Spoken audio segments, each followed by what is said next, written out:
নমস্কার সবাইকে, আশা করছি সবাই ভালো আছেন এবং নিজের ব্যবসাকে এগিয়ে নিয়ে যাওয়ার জন্য প্রতিনিয়ত আপনারা চেষ্টা চালিয়ে যাচ্ছেন। আজকের এই ভিডিওটা সমস্ত এইপিএস ব্যবহারকারী রিটেলারদের জন্য। আজকের এই ভিডিওটা বেসিক্যালি এইপিএস ব্যবহারকারী রিটেলারদের সাথে সাথে এরকম কিছু রিটেলারদের জন্য যারা আসলে জানেই না ওনারা কোন ব্যাংকের প্ল্যাটফর্মে এইপিএস ট্রানজাকশন করছেন।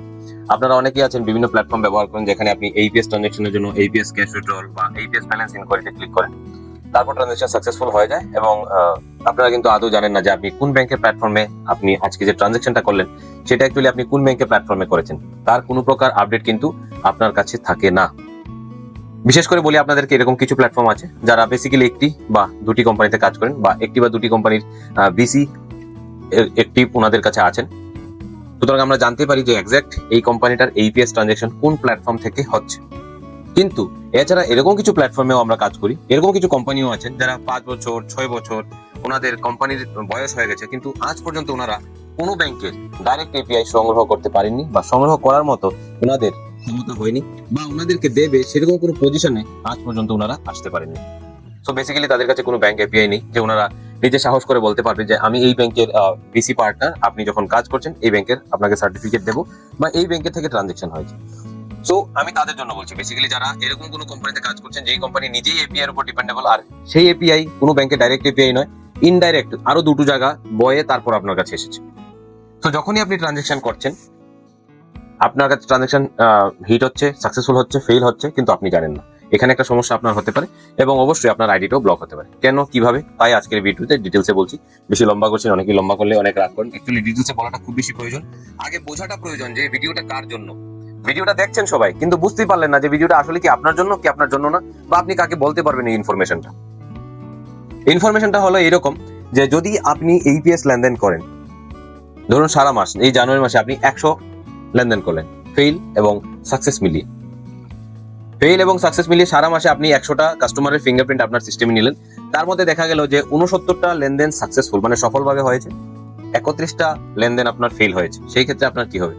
সেই ক্ষেত্রে এনপিসিআই থেকে যে গাইডলাইন ব্যাংকে ধরিয়ে দেওয়া হয়েছে আর যে বিশেষ ব্যাংক এই নিয়মটা এনেছে তাদের সিস্টেম অনুযায়ী আপনি যদি এক মাসে 30%-এর বেশি ট্রানজাকশন ফেল করেন তাহলে আপনার আইডিটি কিন্তু ব্লক হয়ে যাবে। দ্যাট মিনস আপনার কাছে আর কিছু করার মতো থাকবে না, আপনাকে আবার একটা নতুন আইডির জন্য দৌড়তে হবে, কিন্তু তাতেও লাভ হবে না, কারণ আপনি সব দিক থেকে বাধা।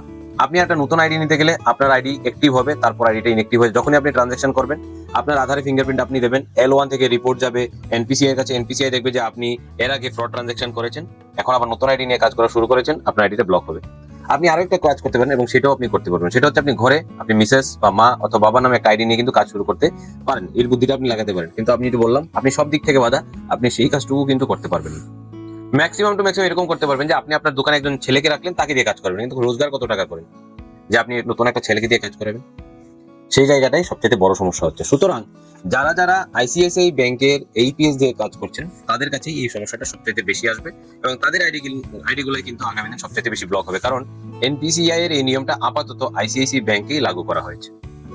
এবার আপনি বলবেন যে আমি কিভাবে জানবো আমি কোন ব্যাংকের এই এইপিএস চালাচ্ছি? আসলে সত্যি আপনি জানেন না।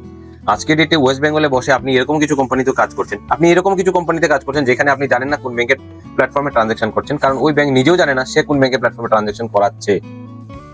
ইভেন ওয়েস্ট বেঙ্গলে বসে এরকম কিছু কোম্পানিতেও অনেক মানুষ কাজ করছে যেখানে কিন্তু স্পেসিফিক ভাবে লেখা থাকে yes bank AEPS, NSDL payment bank AEPS, Kotak Mahindra bank AEPS, specific ওয়েতে লেখা থাকে যে আপনি কোন ব্যাংক থেকে ট্রানজাকশনটা করতে চান, মানে আপনি কোন ব্যাংক থেকে ট্রানজাকশন ইনিশিয়েট করতে চান।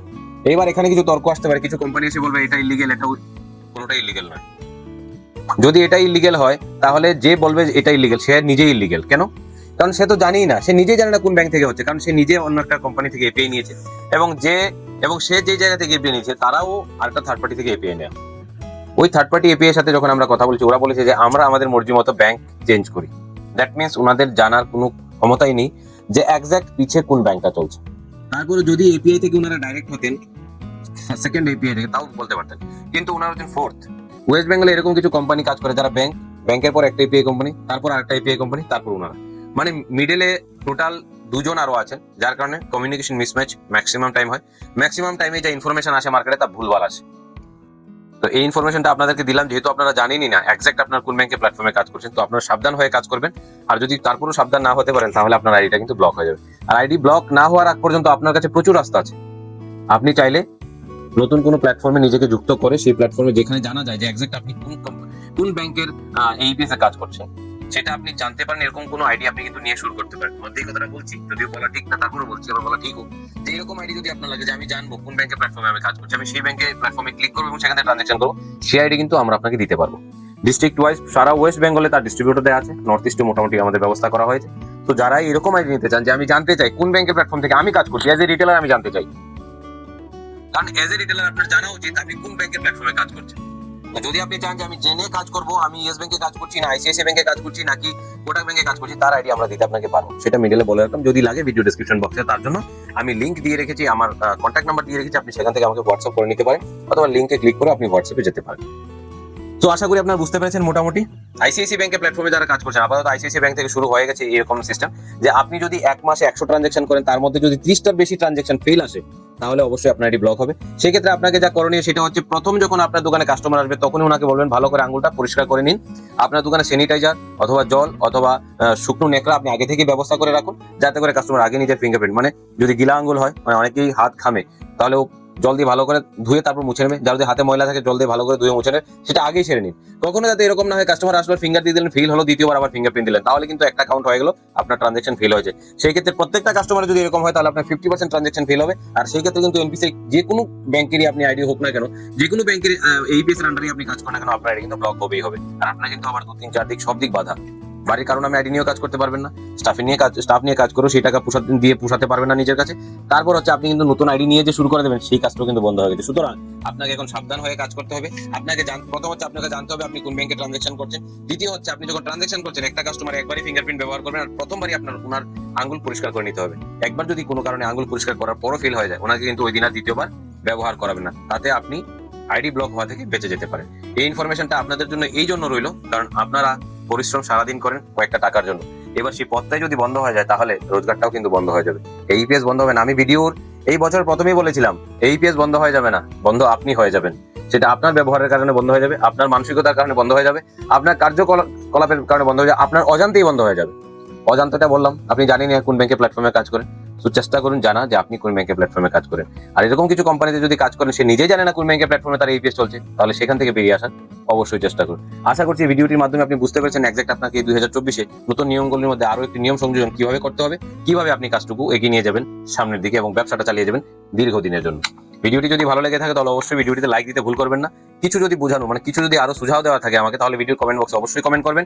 চ্যানেলটিতে নতুন হয়ে থাকলে চ্যানেলটি সাবস্ক্রাইব করতে ভুল করবেন না। ভিডিওটি শেষ পর্যন্ত দেখার জন্য সবাইকে অসংখ্য ধন্যবাদ। জয় হিন্দ, জয় ভারত।